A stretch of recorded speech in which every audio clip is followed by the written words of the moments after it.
Hello दोस्तों, कैसे हो? आपका स्वागत है त्रिपाण स्टडी सेंटर में। आज जो हम करने जा रहे हैं क्लास 9th का यानी 9वीं कक्षा के लिए जो है सामाजिक विज्ञान। ये टॉपिक कई मानने में एग्जाम के व्यू से बहुत काफ़ी इंपॉर्टेंट रहेगा, क्योंकि इसमें जो है हम कुछ ही क्वेश्चन का डिस्कस करेंगे जो कि हमारे चैप्टर के अंतर्गत होगा।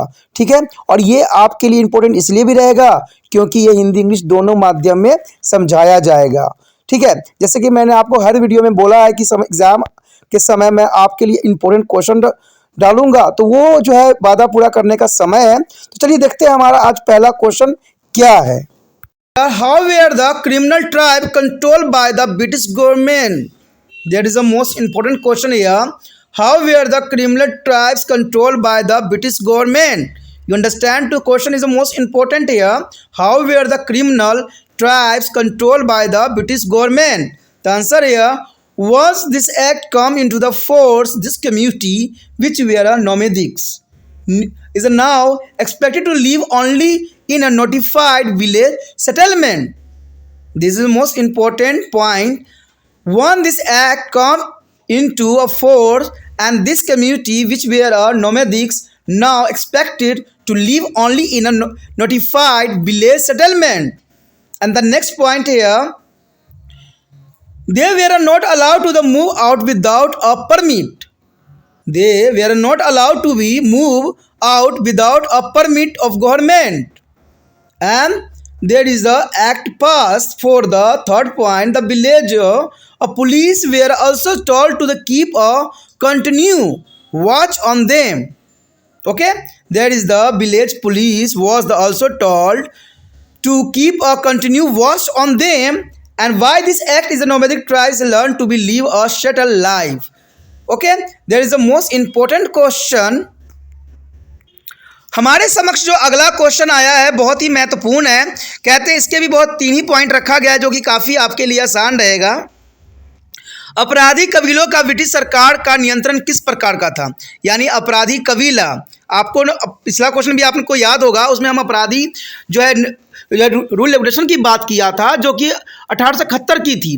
कहते उसी समय अगर ये रूल को हम देखें उसी रूल के अंतर्गत, तो अपराधी कबीलों पर ब्रिटिश सरकार का नियंत्रण किस प्रकार का था? कैसा नियंत्रण था ब्रिटिश सरकार का? क्योंकि आपको पता है कि 1871 के अंतराल में जो है गवर्नमेंट जो थी वो थी ब्रिटिश का, और ब्रिटिश क्यों नियंत्रण करना चाहते थे तो आपको समझ में आ गया था।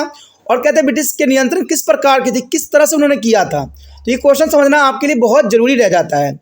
अगर बात करें आंसर की, तो ये बात साफ होता है कि इस अधिनियम के लागू होने के बाद, जो ये नियम लागू हुआ था, इस नियम के लागू होने के बाद ये समुदाय जो खानाबदोश थे अब केवल अधिसूचित गांव की बस्तियों में रहने की उम्मीद करते थे। यानी ये लोग जो थे आप घूमने वाला जो कार्य थे छोड़ दिए थे, क्योंकि सरकार ने इन पर नियंत्रण रख लिया था और सरकार इसको अपराधी घोषित कर दिया था। और अपराधी के साथ क्या सलूक होता है तो आपको नॉलेज है ही है। तो ये लोग जो थे अब गाँव में बस के रहने लग गए, यानी वो घूमना छोड़ दिए, गाँव में रहना इन्होंने सुनिश्चित कर लिया, जो कि काफ़ी ज़रूरी भी था। यानी ये सरकार के नियंत्रण के कारण हुआ। उसके पश्चात अगर दूसरे पॉइंट की हम बात करें तो कहते हैं इसमें जो है उन्हें बिना परमिट के बाहर जाने की अनुमति नहीं थी, यानी बिना अनुमति के वो बाहर नहीं जा सकते थे। यानी सरकार से उनको बाहर जाने के लिए एक परमिट पास करवाना पड़ता था। उनको एक रेगुलेशन के अंतर्गत उनको एक लिस्ट बनाया जाता था, जिसके अंतर्गत किसी को बाहर अगर भेजा जाता था तो उनके सारी रिकॉर्ड रखे जाते थे। तो ये नियंत्रण सरकार की, ब्रिटिश सरकार की थी कबीलाओं पर। कहते हैं अगर तीसरी बात हम करें तो ये साफ करता है कि गांव के पुलिस को भी उन पर लगातार नज़र रखने के लिए कहा गया, कि पुलिस को भी ये निर्देश दी गई, जो कि गांव के थे, गांव के पुलिस वालों को ये आदेश दी गई कि इन पे जो है आप कड़ी नज़र रखिए कि ये लोग कहाँ जाते हैं, क्या करते हैं। क्योंकि सरकार का महत्व था कि ये लोग घूमना छोड़ दे, क्योंकि इससे घूमने से ये होता है कि सरकार उनके बारे में पूरे इन्फॉर्मेशन नहीं रख पाते थे और ये अपराध करके भी बच जाते थे। इसलिए सरकार ने इसको जो है अपराध घोषित कर दिया, और इससे वजह से क्या हुआ, वो लोग काफ़ी डर गए और वो जो थे एक गांव में एक ही जगह पर रहना शुरू कर दिए। लेकिन फिर भी सरकार ने इस बात पे जोर दिया कि ये लोग क्या करते हैं, कैसे अपना जीवन यापन करते हैं। तो इसके लिए जो है गांव के पुलिसों को उनके जो है लगातार नज़र रखने के लिए कहा गया। और इस अधिनियम द्वारा जो है खानाबदोश जनजाति ने एक जो है व्यवस्थित जीवन जीना सीख लिया, क्योंकि ये जो स्थिति थी वो काफ़ी उनके लिए अलग थी, लेकिन फिर भी उन्होंने जो है इस तरह जो है एक जगह पर टिक के जीवन जीना उन्होंने सीख लिया। जो कि काफ़ी महत्वपूर्ण भी था। और सरकार के लिए भी ये अच्छा हुआ कि उनको जो है जानना, समझना और उन पे नियंत्रण रखना बहुत ही आसान कार्य हो गया। तो इसीलिए जो है ब्रिटिश सरकार ने जो है अपराधी कबीले ब्रिटिश सरकार ने नियंत्रण के अंतर्गत हो गई। तो ये काफ़ी महत्वपूर्ण क्वेश्चन था।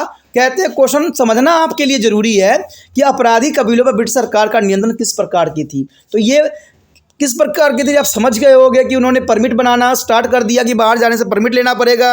उनको गांव वाले पुलिसों को लगा दिया गया नज़र रखने के लिए, ठीक है, और वो जो है एक जगह स्थगित कर दिया गया। तो ये काफ़ी महत्वपूर्ण था, ठीक है। अगर आपको अच्छा लगा तो लाइक से सब्सक्राइब कीजिए और ये दूसरे बच्चे तक पहुंचाने में आपने त्रिपाण एसएससी सेंटर के हेल्प भी करना है। अगर पहली बार वीडियो देख रहे थे तो चैनल को सब्सक्राइब कर लेना, आपके हित में रहेगा।